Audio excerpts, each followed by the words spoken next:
It'd be handy if a glove shop just turned up, kind of like a pop-up shop that just sells gloves. That'd be handy.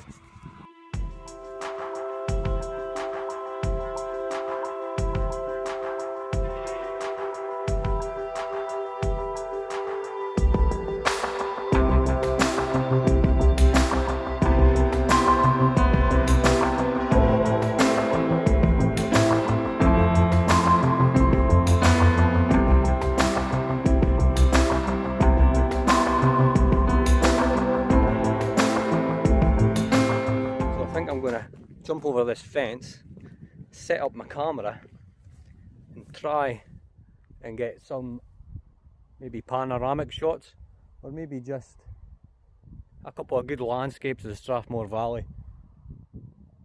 There's a lot going on down there, and there's a couple of nice wee villages scattered about, so I think that seems to be the port of call, I think.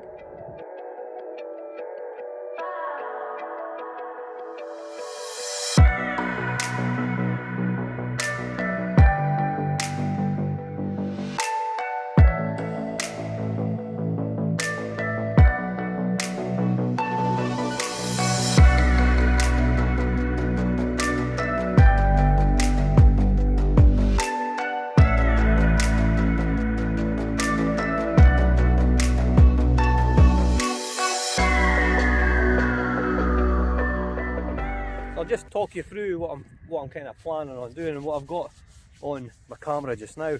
It's I've got the runs of the straw in the field, but I don't have them going straight on my picture. I've got them going off at an angle. So when I'm taking the photo, your eyes are automatically drawn to wanting to go away to the other side. I think if I put you to that side, it keeps the sun out of my face.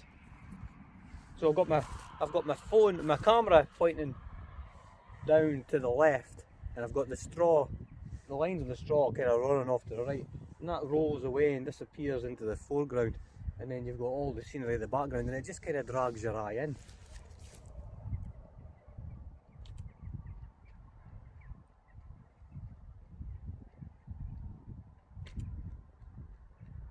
It just adds a different dimension. How you doing? Oh, good, loving it. So it just adds a different kind of dimension to your photo, because I mean you're automatically kind of drawn to wanting to take a photo and have your lines running straight down. Maybe that would be kind of like the first instinct maybe to go for. But if you just turn your camera that wee bit and have your lines just going off at an angle, it wants to take your eye that way, but then it makes your brain kind of focus on what's going the other way. It's weird how it works. It's the way it works in my head anyway. So I'm on ISO 100, f rating 5.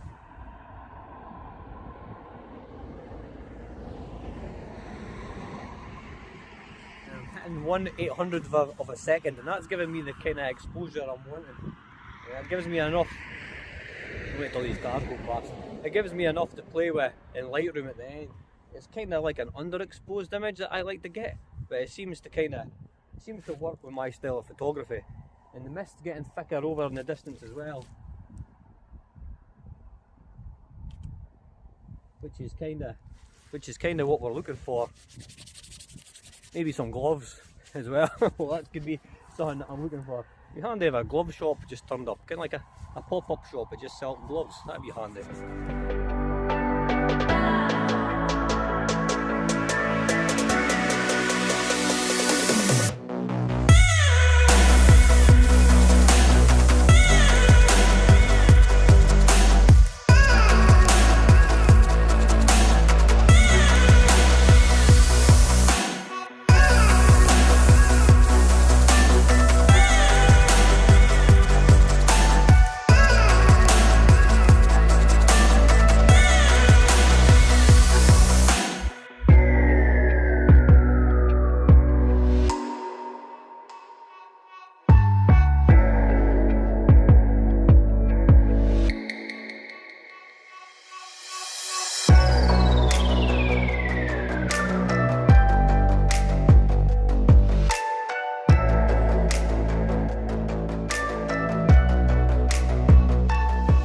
Take a photo take one photo here and then I'm just going to scatter them over, but I'm going to make sure that they're overlapping when I'm taking the photo, and hopefully I'll be able to put that onto my Lightroom editor, and I'll be able to join all these pictures together and make one big panoramic picture, instead of having like a panoramic photo that you can take on your phone and it kind of bends and it kind of gives it a fisheye look.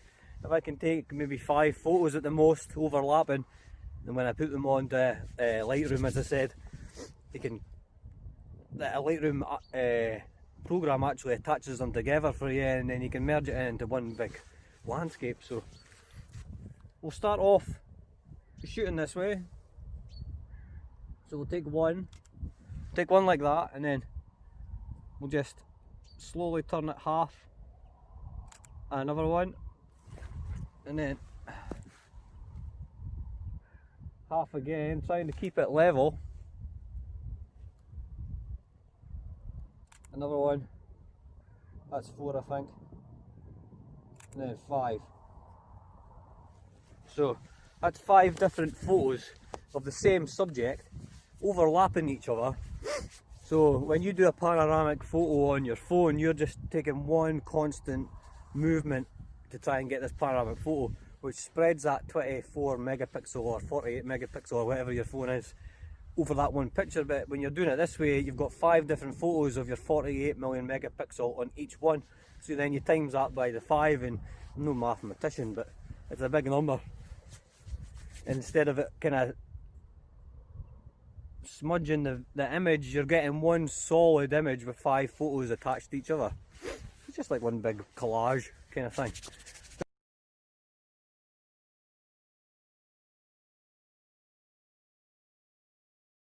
But it looks tidy. But aye, I think I might change. I think I'm going to change my lens. That's me got my panoramic view, so I'm going to try and get something a bit closer. So zoom into that mist.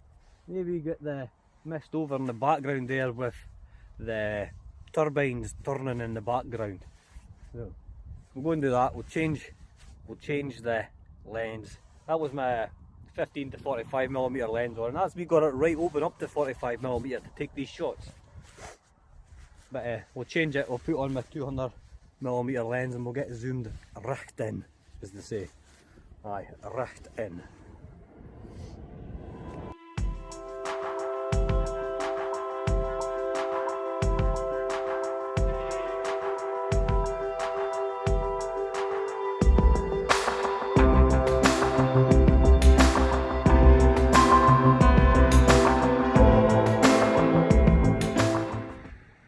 So there's my 55 to 200mm lens going on. Now give it a bit more punch.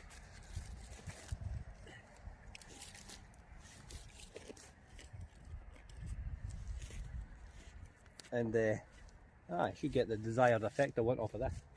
See what I can zoom into. I'll here scope about like a pair of binoculars, see what we can get, see what kind of compositions we can get.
Got a big steamy pile of poop beside me. Manure, dung. Can't smell it though. Oh, must be new odour free manure. Anyway, what was the way to say is I have a pretty good composition here. Now, I'll turn the camera around, sorry, my nose is running, it's freezing. I've got quite a good composition here, so out in front what I'm looking at is there is some leftover kind of flood water from the kind of rain we had a wee while ago. Must be a good soggy bit down there, so it's not very dried out. But when you look through that, and then in the background you've got the band of the fog cutting the hilltops, and then they've got a peak. There's a peak kind of sticking. If I can get it to focus, there is a peak sticking. It's not sticking right out the top of the fog, but it's near as damn it. It's as close as it's going to get, and it must be the highest peak kind of on the skyline, to be honest. And with the water in the field, with the flood water in the field, and then the fog and the peak sticking up, it looks pretty good.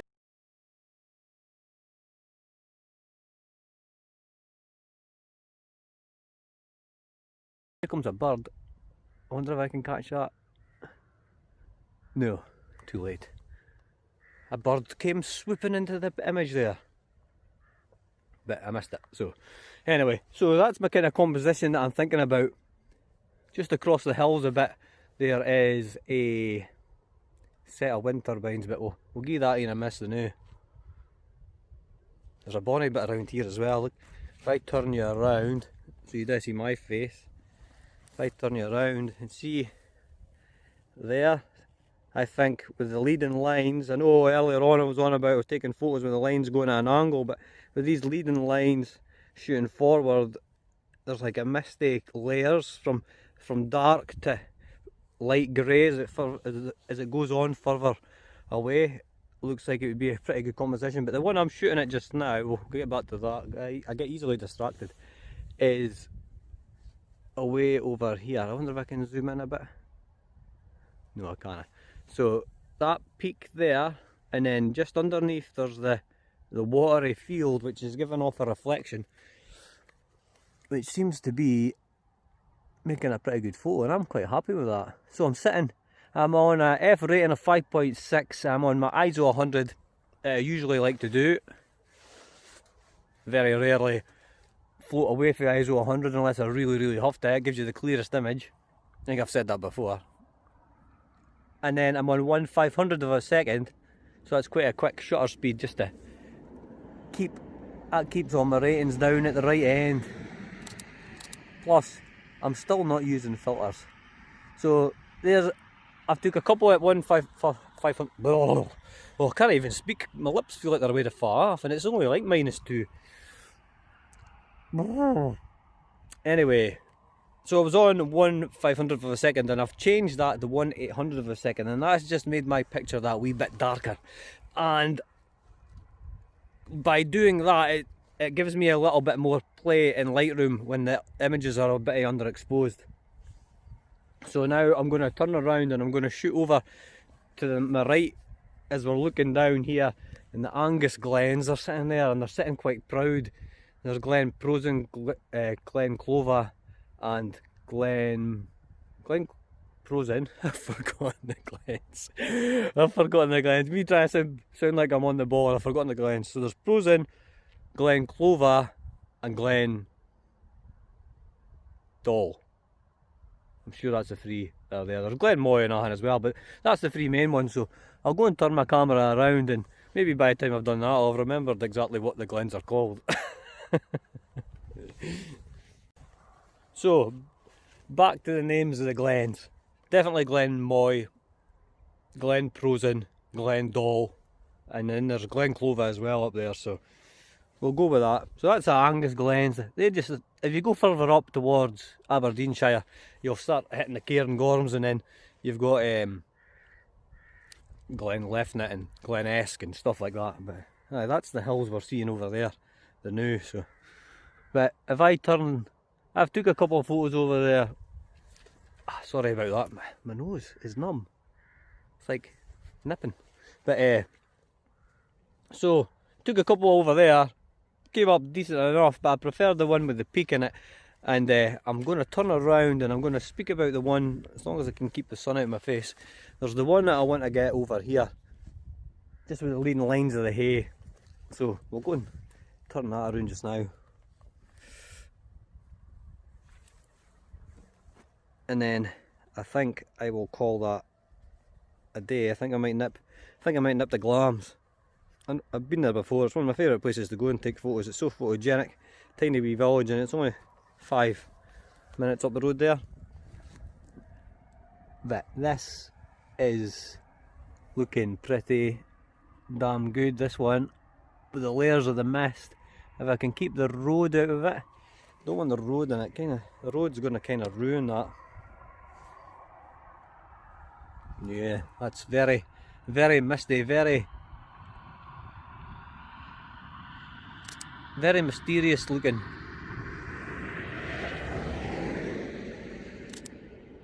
Very mysterious looking, very misty. It's mysterious isn't the word. Mysterious is like you getting Scooby-Doo.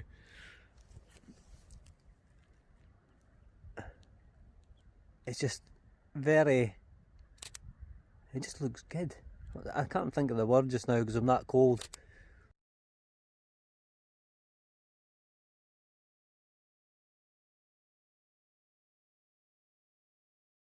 I feel like my lips are way the far off and my fingers are way the far off. And I don't think I look very boring going back to the wife with no fingers and no lips. But I think I'll call that a day, because it is getting nippy. I'll give you a kind of a 360 kind of view of what I've been looking at. And I'd like to say thank you very much for watching again, guys. It's been a wee bit of a different video. It's just standing in the one spot more than hectically rushing about and getting different compositions. So it's been good. It's been cold.